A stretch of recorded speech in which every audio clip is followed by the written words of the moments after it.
Siang semuanya. Selamat siang.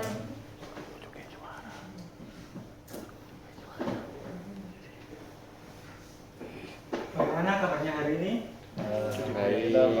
Baik Pak. Baik Pak. Mas Rezi puasa? Alhamdulillah puasa. Semuanya semoga puasanya lancar ya. Sebelumnya Oke loh.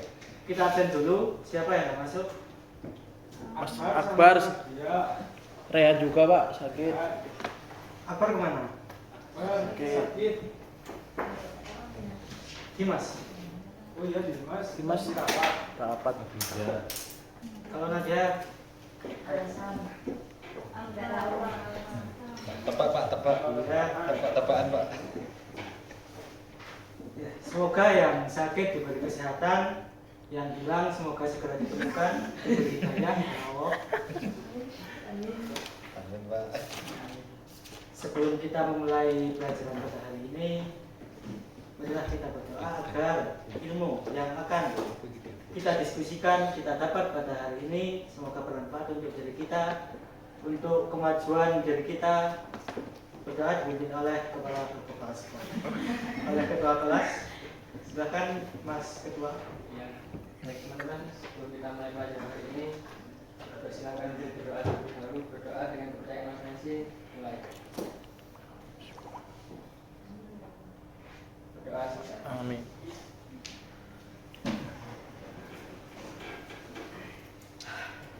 Bismillahirrahmanirrahim.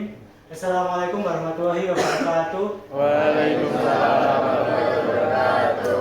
Jumpa lagi dengan saya di pelajaran yang kita cintai, pelajaran sejarah. Pertemuan sebelumnya kita telah mempelajari tentang masa Orde Baru. Nah, setelah masa Orde Baru, mungkin kalian mengetahui Indonesia memasuki masa apa? Informasi. Nah, betul. Indonesia memasuki masa Reform. masih.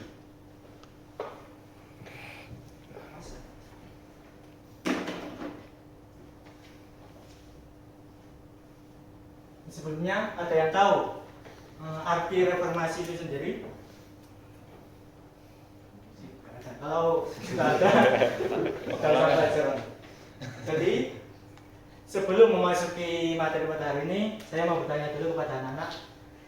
Di antara kalian, adakah yang pernah merasakan tidak puas dengan sebuah aturan, baik itu di sekolah maupun di rumah? Nah, Pernah. Pak? Nah, Pernah. Coba sebutkan mungkin contohnya dan apa yang Anda lakukan. Contohnya apa yang Anda lakukan? Iya, Anda melakukan apa atau diam saja? Mungkin saya diam saja ya Pak. Tapi kalau contoh yang paling tidak disukai di sekolah itu ya Pak, itu datang pagi Pak. Gak suka saya Pak datang pagi Pak. Ya nggak apa-apa, diam saja lebihnya nggak usah. Jadi kalau misalkan begini, di rumah kalian mungkin ada aturan jam belajar ya, mungkin di rumah kalian ada aturan jam belajar. Terus waktu jam belajar itu kalian tidak boleh memegang HP. Mungkin orang tua kalian gen, Strict parent. ya itu gen atas, Gen atas. Gen atas. tua.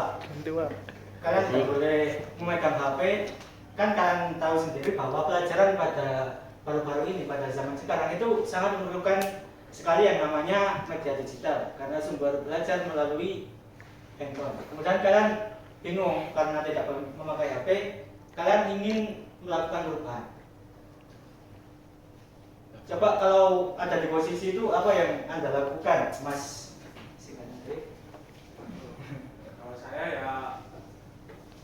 Kalau saya di posisi itu mungkin masih pasrah. Pasrah. Sama pasrah ya di sini ya. Ini semuanya suka pasrah. Mungkin gini, untuk membedakan. Jadi untuk melakukan perubahan itu ada dua cara. Yaitu yang pertama adalah revolusi. Yang kedua reformasi.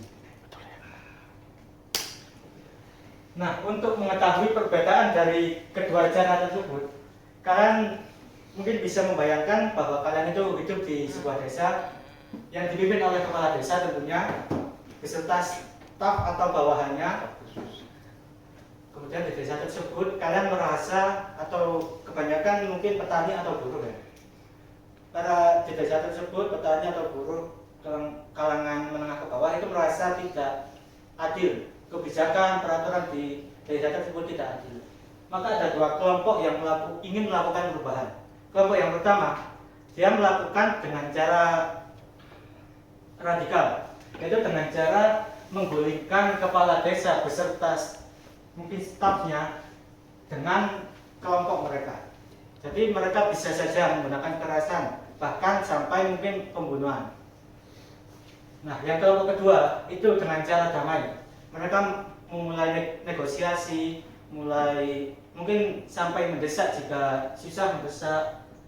Lama-kelamaan di desa tersebut kepala desa mulai mengerti dan merubah kebijakan. Lama-kelamaan secara bertahap itu akan desa menjadi lebih baik dan mungkin rakyat lebih diperhatikan, merasa lebih diperhatikan. Sampai yang di kelompok pertama tadi terjadi pergantian perekonomian karena kebijakan yang terlalu memihak kepada mungkin bos-bos pedagang atau mungkin pemilik perusahaan, itu terlalu dipihak oleh kebijakan kepala desa. Yang kelompok pertama itu sampai membunuh elit-elit di desa tersebut.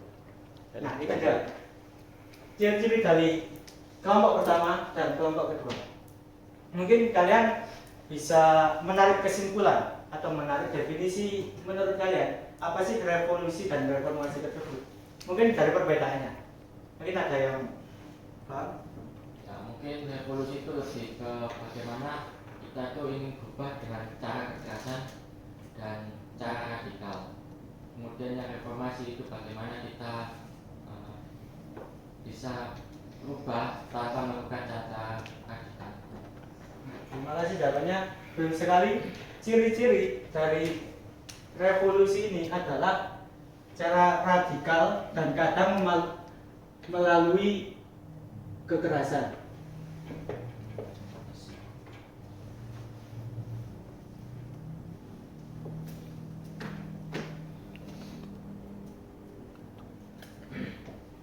Hal yang perlu digarisbawahi dari revolusi ini adalah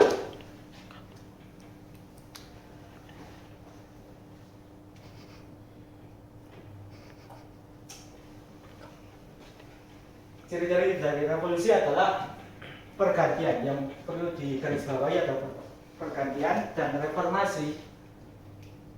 Sama seperti kata Mas Rosi tadi, damai.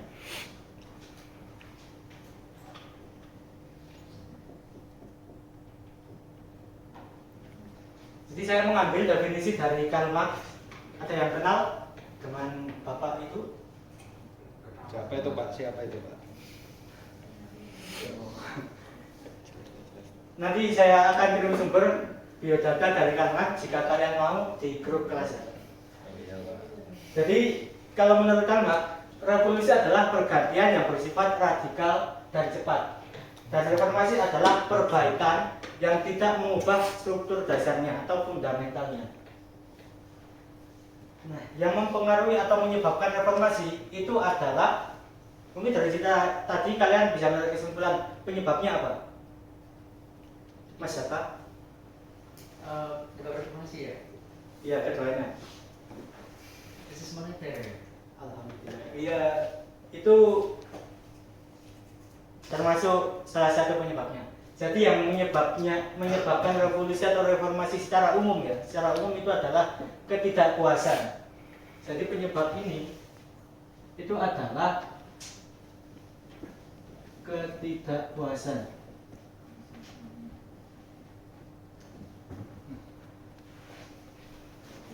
Setelah mengetahui perbedaan dari reformasi dan revolusi, mungkin kalian memiliki gambaran kira-kira reformasi di Indonesia tahun 1998 itu termasuk revolusi atau reformasi?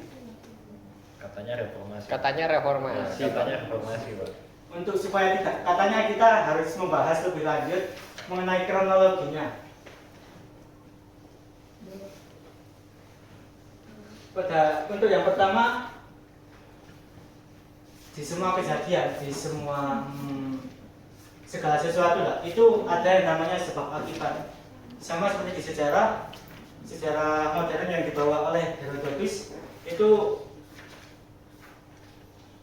membawa bahwa semua kejadian itu ada sebabnya, bukan ujuk-ujuk ada atau langsung ada gitu. Semuanya karena kehendak Tuhan, bukan gitu. Kalau di sejarah itu ada sebab dan akibat, bukan hanya dengan alasan oh itu kehendak Tuhan atau dan lain-lain.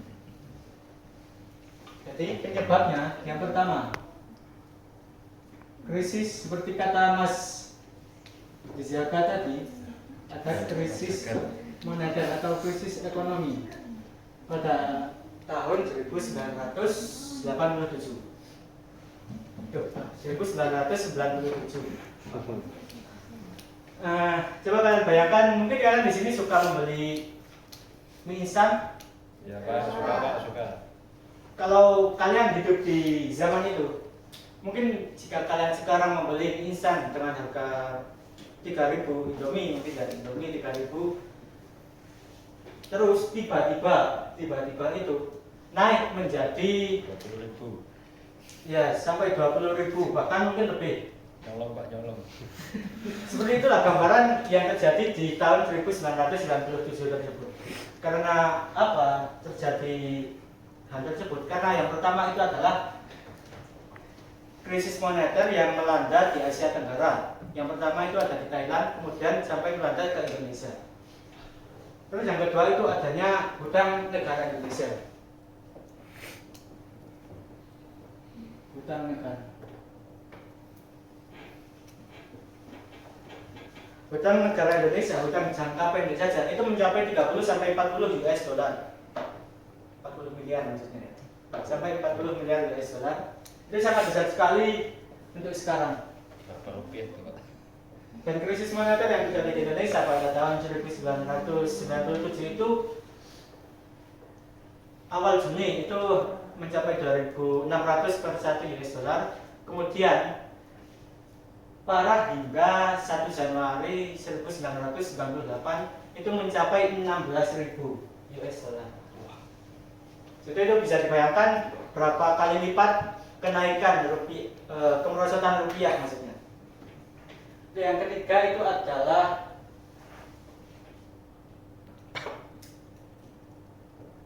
Korupsi. yang ketiga itu adanya korupsi yang dilakukan oleh pejabat-pejabat negara dengan pemerintahan yang tertutup.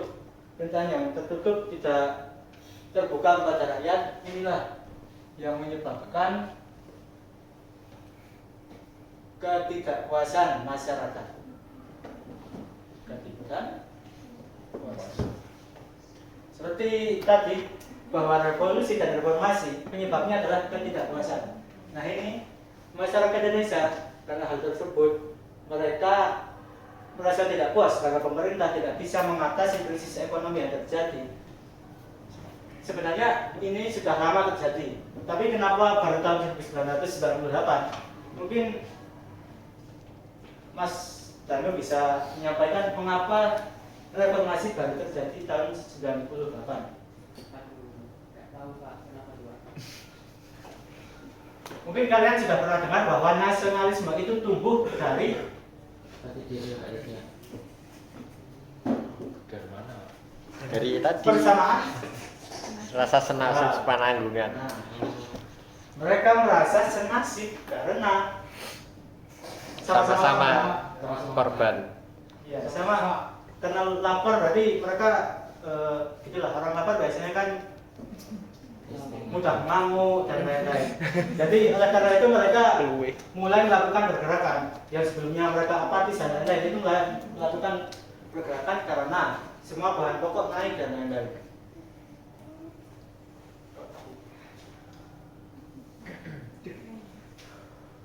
Karena ketidakpuasan ini, maka muncullah yang pertama itu adalah tanda-tanda, mulai muncul tanda-tanda reformasi. Yaitu yang pertama, demonstrasi mahasiswa. mahasiswa.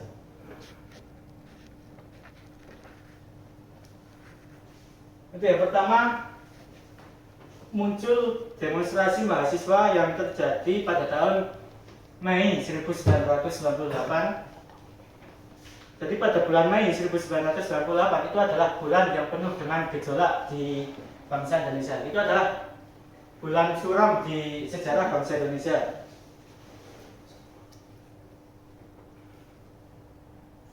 Karena yang pertama muncul demonstrasi besar-besaran dari mahasiswa, kemudian diperparah dengan adanya, mungkin ada yang tahu, diperparah dengan ada kejadian apa yang sangat mempengaruhi reformasi. Penembakan mahasiswa. Nah, betul. Aksi Ada yang Kamisan. namanya penembakan mahasiswa Trisakti. Nah, Satuan Kamisan. Jumatan. Mahasiswa Trisakti ini dibunuh ketika mereka mau melakukan demo yang berkumpul sekitar 6.000 mahasiswa di Universitas Trisakti. Mereka mau melakukan perjalanan sampai ke long march ke gedung MPR, DPR. Kemudian mereka dicegat oleh polisi, oleh tentara. Kemudian mereka berhasil mundur. Oleh dosen mereka disuruh mundur karena bahaya. Kemudian mereka berkumpul di kampus, tetapi di kampus mereka masih polisi ingin membubarkannya dengan cara pada pukul 5 mulai melepaskan tembakan 5 sore.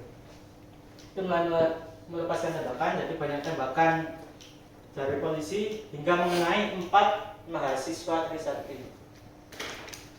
4 mahasiswa ini kemudian diberi gelar pahlawan reformasi pada tahun 2005.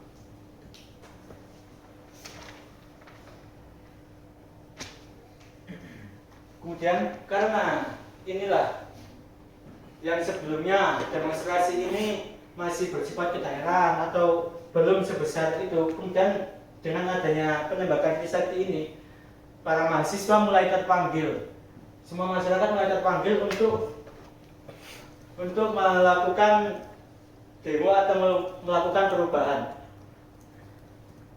Akhirnya pada Mei setelah penembakan ini pada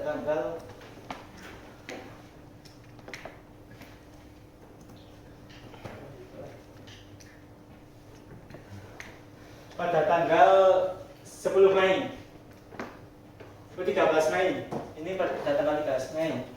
Kemudian tanggal 14 sampai 15 terjadi demonstrasi besar-besaran dan terjadi kerusuhan. Kalau kerusuhan yang terjadi pada zaman itu, mungkin bisa kalian bayangkan jika kalian duduk di alun-alun Kota Malang pada tanggal 13 Mei 1998, kalian akan melihat Ramayana itu dibobol, dimasuki. Kemudian mereka mulai menjarah bahan-bahan perbelanjaan, mulai mengambil. Mungkin jika kalian di posisi tersebut, kalian akan melakukan apa? Ikut mengambil atau? Oh iya, kesempatan, Pak. kabut. Ambil TV. Adanya kerusuhan tersebut. Jadi pada saat itu bangsa Indonesia sangat chaos dengan pembunuhan atau pembantaian etnis tertentu, yaitu etnis Tionghoa, karena dianggap terlalu menguasai perekonomian Indonesia.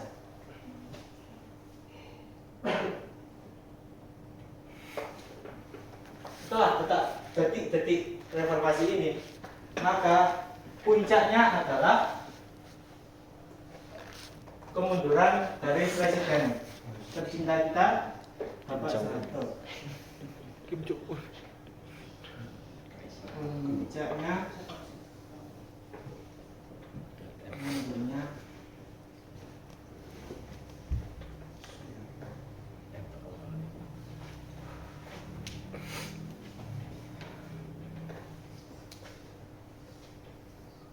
pada tanggal 18 Mei 1998.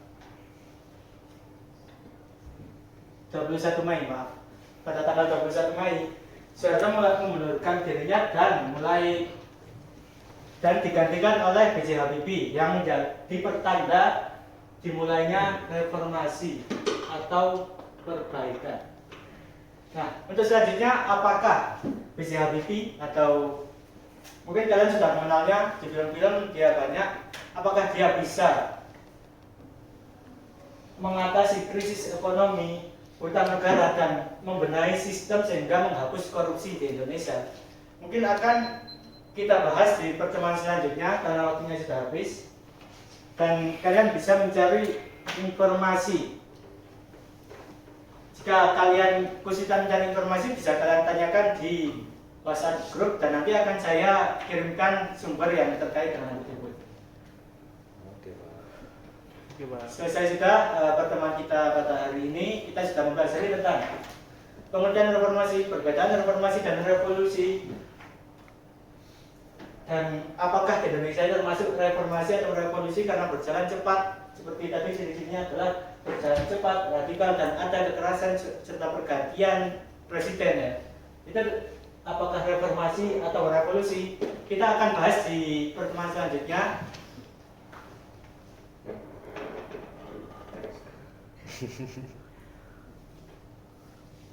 Kenapa Pak?